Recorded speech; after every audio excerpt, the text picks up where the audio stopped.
नमस्ते एवरीवन, मैं निमेश हूँ, मेडिकल ऑन्कोलॉजिस्ट, मैं doctor Harshit, surgical oncologist. And today we will be talking about a very important topic, specifically stoma के बारे में आज हम लोग बात करेंगे। डॉक्टर हर्षित प्लीज, होता क्या है स्टोमा? हाँ, स्टोमा को लेके वैसे तो पेशेंट्स और फैमिलीज के मन में काफ़ी डर और कंफ्यूजन रहता है, बट अगर हम एक सिंपल लैंग्वेज समझें तो स्टोमा एक छोटा ओपनिंग होता है जो सर्जरी के बाद पेट में बनाई जाती है, जिससे बॉडी का कोई वेस्ट मैटर, स्टूल या यूरिन निकल सके। ओके, तो डॉक्टर साहब स्टोमा हम लोग बनाते ही क्यों है कैंसर के लिए? तो स्टोमा बनने की दो चीज़ें होती हैं, या तो वो परमानेंट हो सकता है, टेम्परेरी होता है। कब परमानेंट चाहिए, कब हमको टेम्परेरी चाहिए, इसके इंडिकेशन होते हैं। तो अगर कोई आंतों में रुकावट पड़ गई है किसी कैंसर की वजह से या किसी और वजह से, और उस जगह को निकालना संभव नहीं हो सकता है, तो उसके पहले की आंत को हम पेट के बाहर निकाल देते हैं, जिससे स्टूल्स यानी कि जो लैट्रिन होता है वो बाहर, पेट के बाहर आ सके और पेशेंट नॉर्मल खाना खा सके। अब अगर यही कोई कैंसर का पेशेंट है और रेक्टल कैंसर का पेशेंट है, तो नीचे उनको बड़ी आंत को नीचे लाके बचे हुए रेक्टम से, एनल कैनाल से जोड़ना होता है, ताकि वो घाव अच्छे से भर सके, हीलिंग हो सके।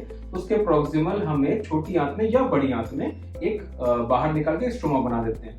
अब अगर यही रेक्टल कैंसर बहुत ही निचले हिस्से पे है, जो कि जहां पर हम रेक्टम को बचा ही नहीं सकते हैं, उन केसेस में हमको परमानेंट स्टोमा बनाना पड़ सकता है। अच्छा, तो so you make it sound like ये परमानेंट नहीं होता ऑलवेज, एज इन कि I always used to think कि लाइक ये बन गया तब तो अब तो बन ही नहीं, स्टोमा परमानेंट नहीं होता है, स्टोमा टेम्परेरी भी होता है। ज्यादातर केसेस में टेम्परेरी ही जरूरत पड़ती है। आज की टेक्निक इतनी एडवांस हो चुकी है कि रेक्टल कैंसर अगर बहुत नीचे भी है तो भी हम नीचे का रास्ता बचाने का कोशिश बिल्कुल कर सकते हैं।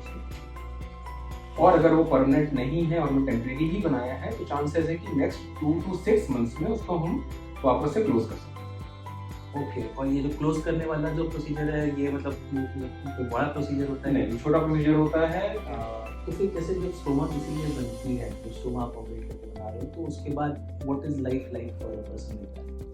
लाइफ बिल्कुल नॉर्मल रह सकती है, थोड़ी सी केयर करनी पड़ती है। नॉर्मल का मतलब अच्छे से वॉक कर सकता है, ट्रैवल कर सकता है, या फिर इवन एक्सरसाइज कर सकता है, अपने काम पे वापस लौट सकता है, घर के काम जो भी करते हैं वो कर सकता है। सब कुछ नॉर्मल तरीके से हो सकता है।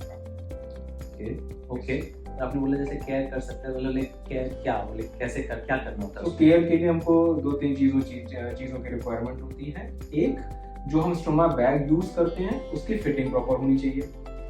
जो हमको होल बनाना है स्टोमा बैग में, उसके पूरे इक्विपमेंट्स और इंस्ट्रूमेंट्स अलग होते हैं। उनको यूज करके किस तरीके से उसकी स्टिकिंग प्रॉपर होनी चाहिए, ताकि अगल बगल की स्किन में भी डैमेज ना आए। बिकॉज यूरिन या स्टूल जब भी आता है स्किन कॉन्टैक्ट में, तो लॉन्ग टाइम के साथ धीरे धीरे स्किन में चेंजेस आने लगते हैं। तो कुछ बेसिक चीज़ों का ध्यान रखना होता है, उससे फिर केयर पॉसिबल रहती है। इनिशियली टाइम लगता है, लेकिन 2 वीक्स में मोस्टली पेशेंट सब कॉन्फिडेंट हो जाते हैं अपने स्टोमा केयर करने के लिए। Okay, so now let's do a myth buster session. Yes. What are some myths and facts surrounding stoma and its care? ठीक, स्टोमा मतलब कैंसर का लास्ट स्टेज है, तभी तो उसकी जरूरत पड़ती है। नहीं, ये बहुत कॉमन myth है कि स्टोमा की जरूरत पड़ रही है, मतलब कि अब हमारे हाथ से बात बाहर निकल चुकी है और हमको स्टोमा बनाना पड़ रहा है, पर ऐसा नहीं है। हमने देखा, अभी डिस्कस भी किया इस चीज पे, कि स्टोमा इस पे डिपेंड करता है कि बीमारी किस जगह पर है, आंतों में रुकावट है कि नहीं है। तो बीमारी कभी कभी अर्ली स्टेज पे भी हमको स्टोमा बनाने की जरूरत पड़ती है। स्टोमा डाल रहे हैं तो उसमें तो इंसान की स्टूल आ रही है, लैट्रिन आ रही है, तो स्मेल नॉट। नहीं, आजकल के बैग्स भी ओडोर फ्री आ चुके हैं। Odour free bags? Yes, odour free bags. Okay, I didn't know that. Okay, please go on. So odour free bags use करते हैं, एंड जो स्मेल वाला पार्ट होता है, जिससे मोस्टली पेशेंट्स और फैमिलीज थोड़े से घबराते हैं कि बहुत स्मेल करेगा, कहीं कुछ करेगा, तो वो भी चीज़ अब सॉल्व हो चुकी है।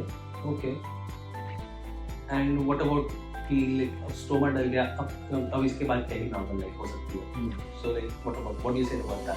सब कुछ हो सकता है। आप ट्रैवल कर सकते हो, ऑफिस जा सकते हो, अपना काम कर सकते हो, एवरीथिंग इज पॉसिबल। एक बैग लगा है जो कि कपड़ों के अंदर है, बाहर से भी नहीं पता लगता है कि कोई स्टोमा बैग लगा हुआ है। चलिए, okay, sounds quite good actually. चलिए ठीक है doctor Harshad, thank you for your time, it was nice discussing such an important topic. It was a very important topic to discuss, and लोगों के मन में बहुत सारी myths होती हैं, जो कि जरूरी है कि पहले से क्लियर रहें, तो उनको अपने कैंसर ट्रीटमेंट में बहुत आसानी होती है आगे प्रोसीड करने में। Thank you.